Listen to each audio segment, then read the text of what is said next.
What is something that sounds safe but actually isn't? Grain silos. People die every year because they explode with static electricity.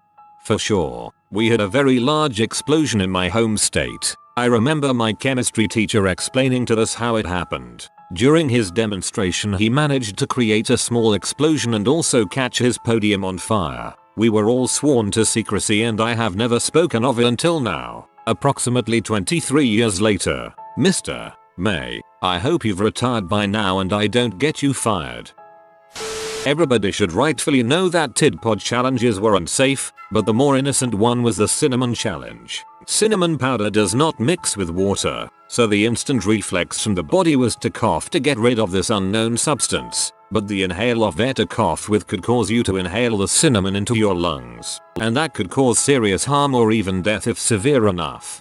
I had an adult challenge me to this when I was like 11. Of course I did it. I aspirated the cinnamon and coughed and threw up for like 20 minutes. No amount of drinking liquids helped and I honestly thought I was going to die. The person who challenged me laughed the whole time. It was very cruel and as an adult now, I cannot even fathom challenging a child to do that. Anesthesia. I don't feel like people have enough respect for how complicated and dangerous it is to put people to sleep. I have patients all the time ask me to put them under for routine procedures that don't require sedation and I always think to myself that you wouldn't be asking that if you knew how much training and monitoring and intensive effort it takes to keep someone asleep safely without them stopping breathing. I didn't realize how dangerous it was till I almost went into respiratory arrest on the table. I started thrashing around. They immediately stopped the procedure until I was stable again. They ended up intubating me and doing some other stuff. Not really sure what all happened, I was asleep. All I can say is I'm thankful to still be here and not have suffered any major lasting effects. Bison. Like the wild big cow looking animals. I grew up around them and I see too many tourists in Yellowstone going to take a selfie with one. Those big mother suckers will kill you without batting an eye. Well, I don't know if this actually sounds safe, but trampolines. People think by putting the netting around them, etc. that you won't get hurt. Think again. You are one awkward landing from lots of potentially life-changing injuries. I have personally gotten to view the inside of an adult foot ankle because of a trampoline. I used to work at Sky Zone and it's unreal how susceptible people can be to injury, especially if you're inexperienced. Landing stiff-legged can invert your leg. Ankles can be twisted, arms can be dislocated. Trampolines are fun and good exercise, but overconfidence can easily lead to injury. Farming. Everyone thinks about bucolic pastures, pretty red barns and cute little critters running around. But farming is the 6th most dangerous occupation in the United States, higher than law enforcement, firefighters, power line workers and iron workers. Most of farming deaths involve accidents with machinery, but grain storage deaths are high as well. If a farmer falls into, say, a bin of canola, he sinks to the bottom and suffocates fairly quickly, as well as the unfortunate ones that fall into pig manure pits and drown in liquid crap. Farm animals also kill a lot of farmers too, because a 180-pound man doesn't have good odds going up against a 1200-pound cow. Plus the fact that no one talks about is the mental health related deaths. Farming is incredibly stressful and suicide deaths in the farming community is rising steadily. One of the worst things is how isolating a lot of the work can feel, especially outside of harvests, and just how isolated everything is in general, really, makes it hard to react during any sort of emergency. Crap, my grandpa died at 61 from an otherwise treatable heart problem, because it took 40 minutes for an ambulance just to get there. Boating. I'm a boat mechanic, but I didn't have much boating experience before I started working on them, and I was pretty caught off guard to discover how dangerous it can be. Everyone thinks of boating as this idyllic family activity, and it usually is, but a staggering amount of crap can go wrong on the water and leave you stranded or worse. There are submerged objects like rock formations and logs that can cause you to get ejected and or sink your boat. It's fairly easy to forget to plug and sink your boat. It happens frequently. Most boat owners have no idea how to operate a boat safely or even competently. It's trickier than you might think. It takes some experience and technique. Alcohol abuse among boaters is rampant. People often don't secure their trailer correctly to the tow vehicle, not latched. wrong ball hitch size, unsecured improperly secured safety chains, etc. People don't service their trailers. Wheels fall off from lack of grease. I'd conservatively estimate that 30% of trailer brakes don't work. Percent goes up logarithmically with age of the trailer. Give boat trailers a wide berth on the freeway. Often people don't follow basic safety like life jackets and kill lanyards. You can't hit a big wake wave and get knocked away from the controls and your boat is now a self-guided missile. If you're swimming behind a running boat you can pass out from the fumes and drown. You can get chopped to bits by the propeller. You can get hit by a boat being driven by a drunk, inexperienced, or incompetent person. A fuel leak can cause a buildup of fumes in the bilge that gets ignited by engine electronics. It goes on and on. If I'm honest, fair rides, you'd think it'd be safe. It's surrounded by a lot of people, so if anything were to happen help would be there straight away, and there's all these safety precautions. But the amount of things that have gone wrong way too often is scary. Four-wheelers. So many injuries and deaths from people who don't respect what they can do and just how easy they are to topple.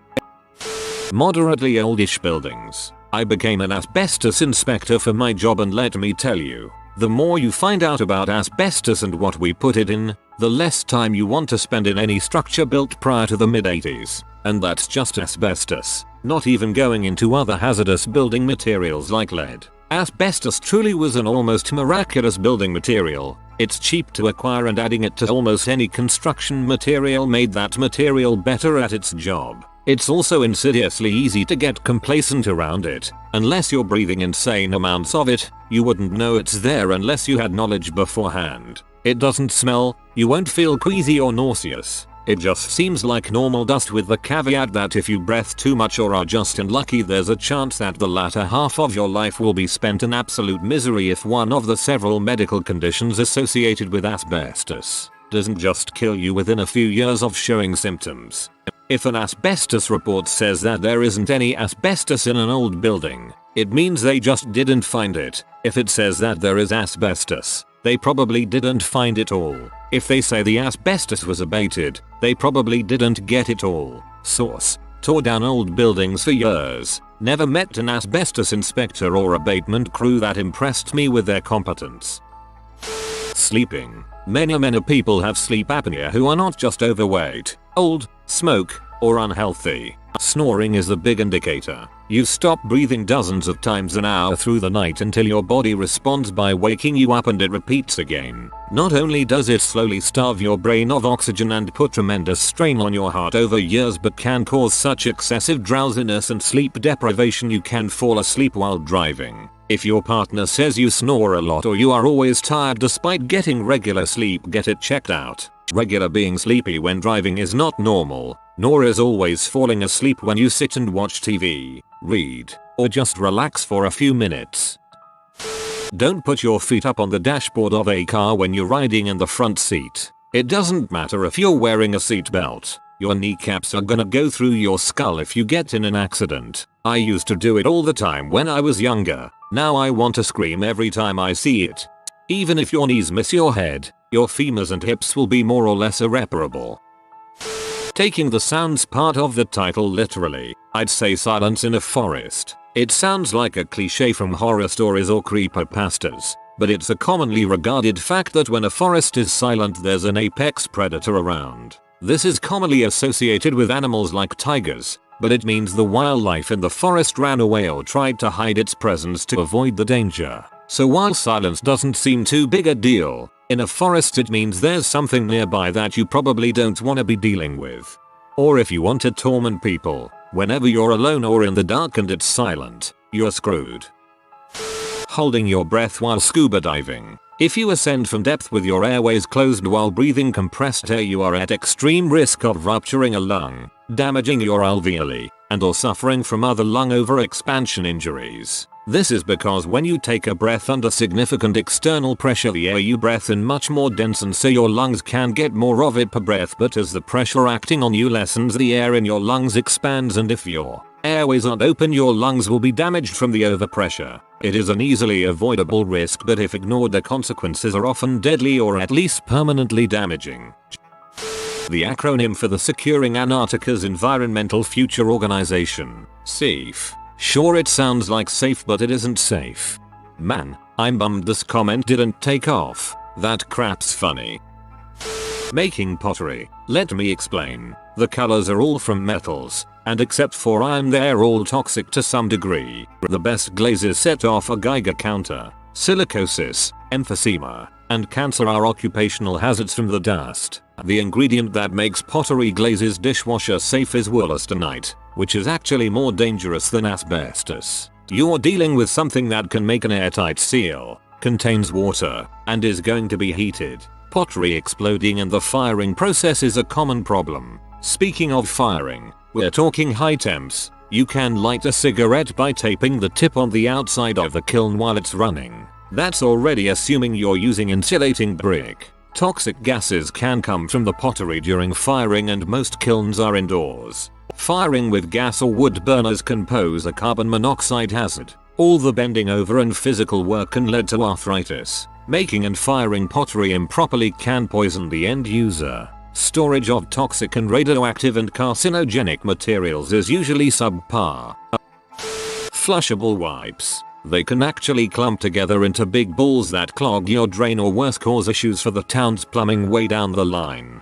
We had a lift station cleaned out. In the bottom of a 30-foot silo there was a cake made of wipes, tampons, and condoms. This cake was so dense that a person could stand on it. This was obstructing the pumps at the bottom of the silos, which, in a worst case scenario, would overflow into the adjacent river. Stop flushing stupid stuff down the fricking toilet. Pregnancy. A woman's body is designed to perform this function, and yet you, and the thing you are growing inside you, can die or kill you. So true. Both my first son and I would not have lived if it wasn't for medicine and C-sections. As someone who works in EMS, you'd be surprised by the amount of people who think it's safer to not wear a seatbelt than to wear one. Knew a guy like this. He's been in an accident years earlier and swore he would have gotten his legs crushed if he'd been wearing a seatbelt. Hasn't worn one since. Replacing or adjusting garage door springs. This one doesn't sound perfectly safe, I admit, but the ratio of perceived safety to actual holy crap, this can end super badly is there for sure. My garage door jammed with my car inside. Wouldn't go up or down, had to call neighbors to help me get the car out. Don't know why I didn't check the springs. I just needed to get to work. Neighbor comes over and she sees that a rat had gotten tangled in the springs, causing it to stop. Rat was twisted and bulging out in different spots. It was so disgusting.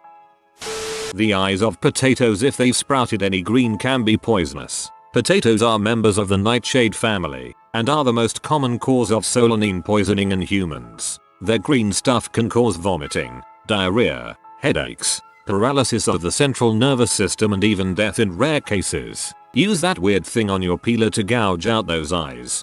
A man ate a potato. This is what happened to his brain.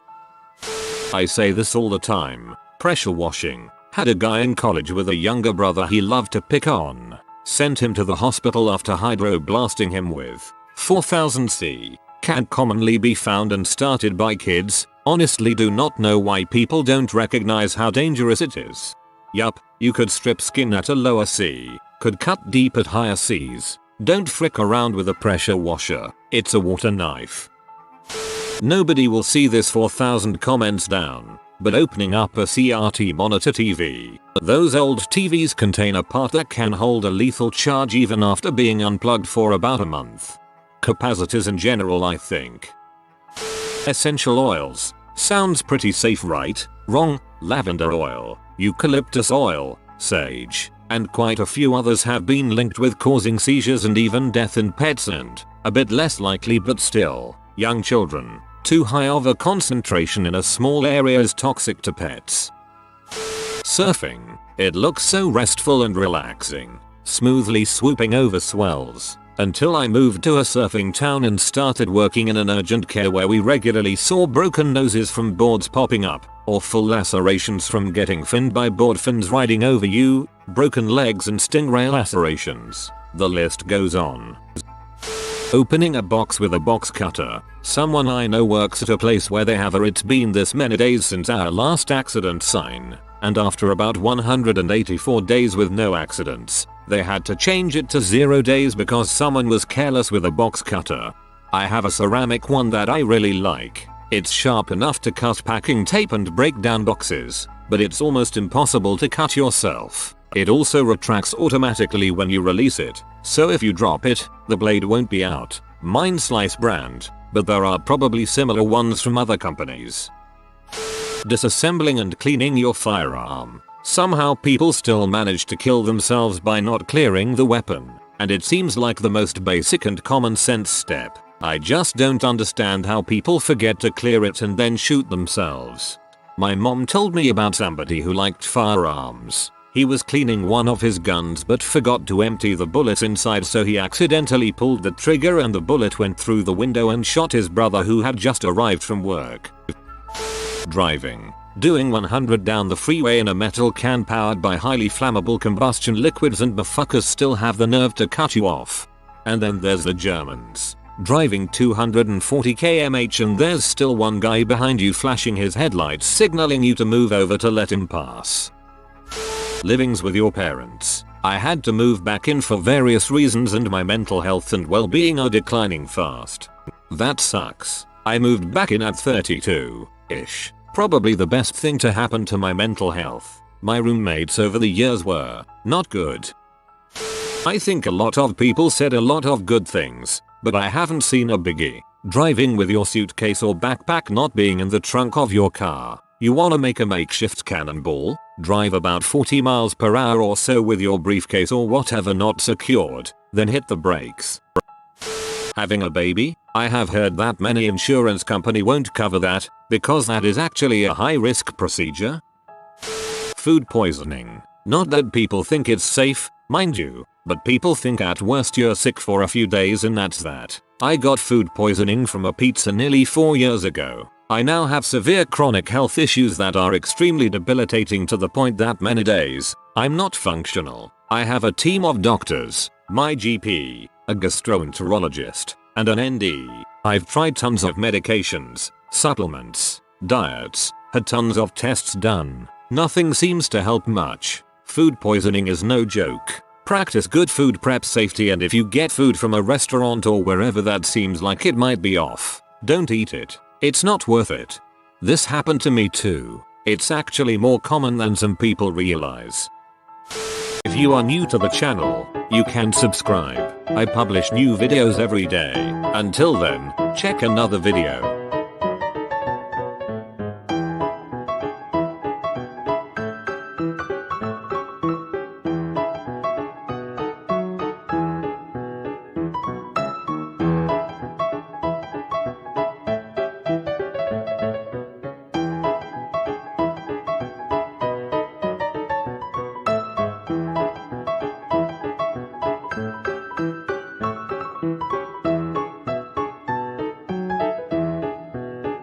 Bye for now.